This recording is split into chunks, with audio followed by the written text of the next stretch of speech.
everyone, checking in again to show the progress with my hairstyle. So as you can see, it's definitely starting to look fuzzy in the front area of my hair. In the back, everything is still really neat. Overall, I think so. That's neat.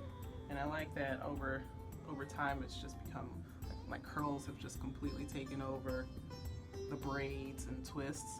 So that's neat, but I do want to retouch the front so that I can maintain a sense of neatness, really. I don't want it to get too fuzzy and start to look like I'm blocking my hair or anything like that.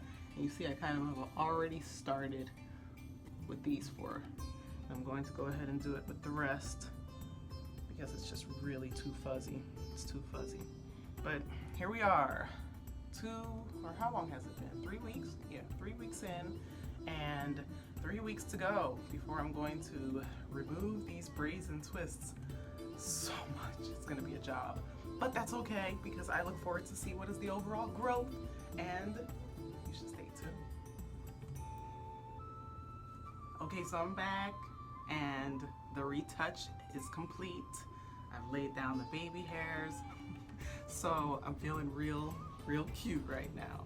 However, I'm wanting to do like a big messy bun in the front, so I'm gonna do like something like this. And this is why I needed to retouch it, because it wouldn't have that sleek, sexy look if it was all like, you know, fuzzy wuzzy was a bear at the roots.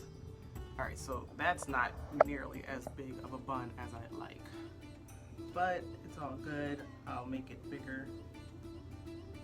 I'll play around with it. The point is, the retouch is complete, so I can go out feeling real cute.